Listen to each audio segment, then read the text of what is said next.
أوحينا إليك كما أوحينا إلى نوح والنبيين من بعده، اور ہم نے اے پیغمبر صلی اللہ علیہ وسلم تجھ پر اس طرح وحی بھیجی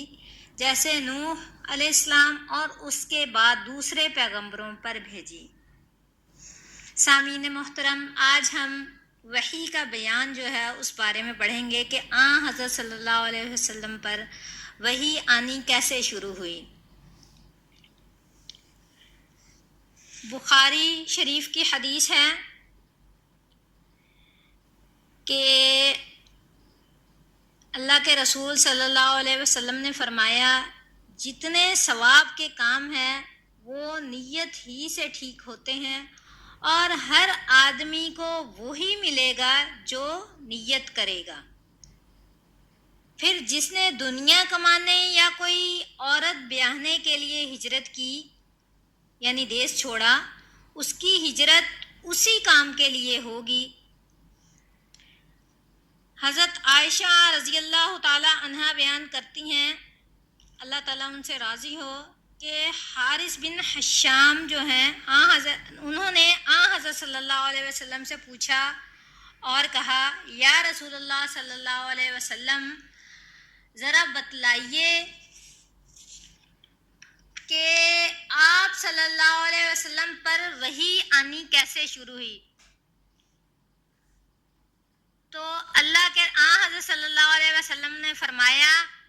احیانا یأتینی مثل صلصۃ الجرس وہو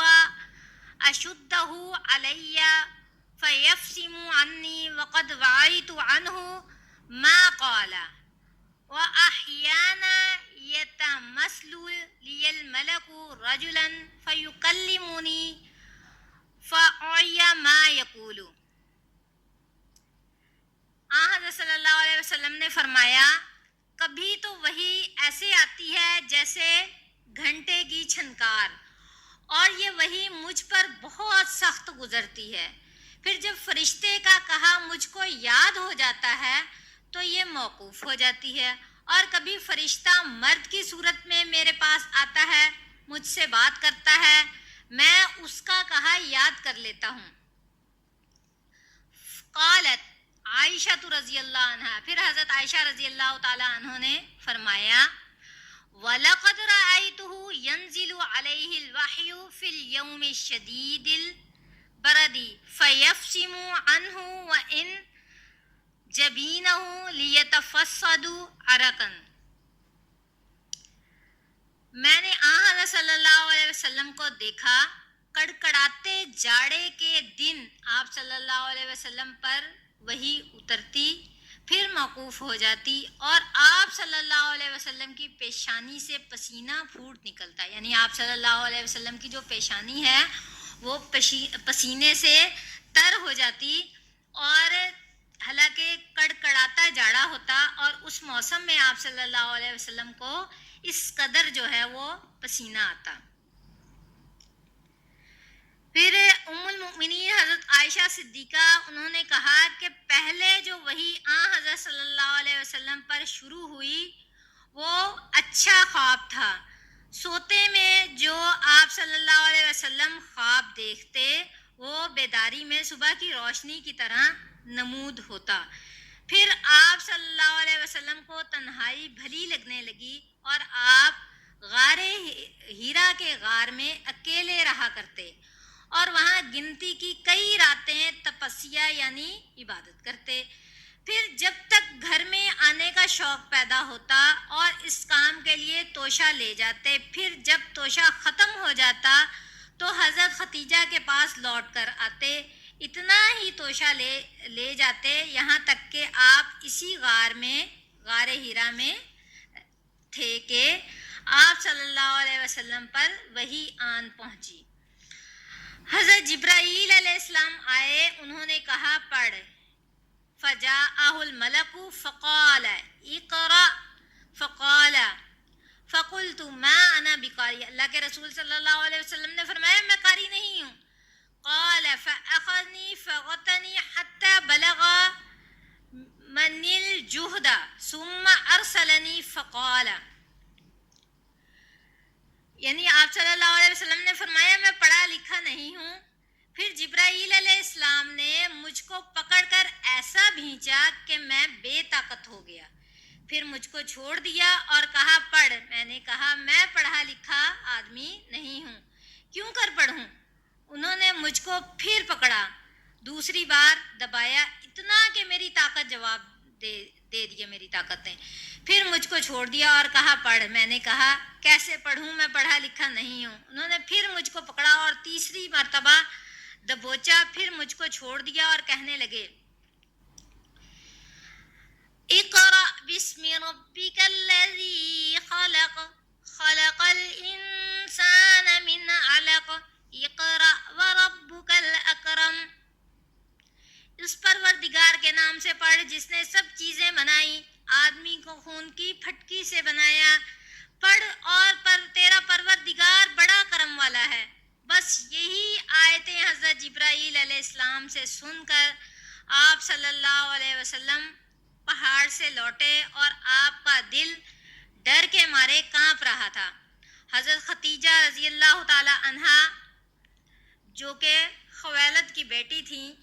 ان کے پاس گئے اور فرمانے لگے زملونی زملونی، یعنی مجھے کمبل اڑا دو، فزملوہ حتی ذہب عنہ الروع، مجھے کمبل اڑا دو، مجھ کو کپڑا اڑا دو، کپڑا اڑا دو، لوگوں نے آپ کو کپڑا اڑا دیا۔ جب لقد خشیت علی نفسی، جب آپ کا ڈر جو ہے وہ جاتا رہا تو حضرت خدیجہ رضی اللہ تعالی عنہا کہنے لگی کلا واللہ ما یخزیک اللہ ابدا، حضرت خدیجہ رضی اللہ تعالی عنہا نے فرمایا مجھے اپنی جان کا ڈر ہے۔ خدیجہ نے کہا ہرگز نہیں، قسم خدا کی اللہ تم کو کبھی رسوا نہیں کرے گا۔ انکا لتصل الرحم وتحمل الکلہ، حضرت خدیجہ نے فرمایا وتحمل الکلہ وتکسب المعدوم وتقری الضیف وتعین علی نوائب الحق، اللہ آپ کو کبھی رسوا نہیں کرے گا، آپ تو ناتا جوڑتے ہو اور ناتواں کا بوجھ اپنے اوپر لیتے ہو، اور جو چیز لوگوں کے پاس نہیں وہ ان کو کما دیتے ہو، اور مہمان کی مہمانی کرتے ہو، اور حادثوں میں حق کی مدد کرتے ہو۔ فانطلقت بہ خدیجۃ، پھر حضرت خدیجہ آپ صلی اللہ علیہ وسلم کو لے کر اپنے چچا زاد بھائی ورقہ بن نوفل کے پاس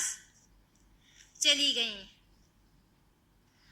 اور پھر ورقہ بن نوفل نے آپ صلی اللہ علیہ وسلم کے بارے میں بتایا،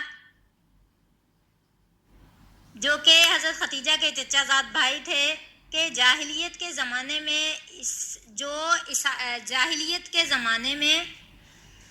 حضرت خدیجہ کے چچا زاد بھائی تھے، اور وہ پہلے جو ہے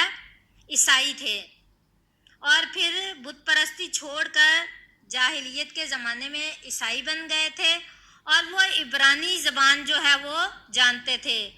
اور انجیل شریف سے جو اللہ ان سے لکھوانا چاہتا وہ عبرانی زبان میں لکھا کرتے، اور بوڑھے ضعیف ہو کر اندھے ہو گئے تھے۔ خدیجہ رضی اللہ تعالی عنہا نے ان سے کہا میرے چچا زاد بھائی اپنے بھتیجے کی بات سنو۔ ورقہ نے آپ سے کہا میرے بھتیجے کہو تم نے کیا دیکھا؟ فقال له ورقہ یا ابن اخی ماذا ترى، یعنی اے میرے بھائی کے بیٹے تم نے کیا دیکھا؟ فاخبرہ رسول اللہ صلی اللہ علیہ وسلم خبر ما رأى، پھر اللہ کے رسول صلی اللہ علیہ وسلم نے ورقہ بن نوفل کو خبر دی کہ میں نے یہ دیکھا۔ اللہ کے رسول صلی اللہ علیہ وسلم نے جو دیکھا تھا وہ ان سے بیان کر دیا۔ تب تو ورقہ بن نوفل کہہ اٹھے ھذا الناموس الذی نزل اللہ علی موسیٰ، یہ تو وہ رازدار فرشتہ ہے جس کو اللہ نے حضرت موسیٰ علیہ السلام پر اتارا تھا۔ کاش میں اس وقت تیری پیغمبری کے زمانے میں جوان ہوتا، کاش میں اس وقت تک زندہ رہتا جب تم کو تمہاری قوم اپنے شہر سے نکال باہر کرے گی۔ حضرت صلی اللہ علیہ وسلم نے فرمایا،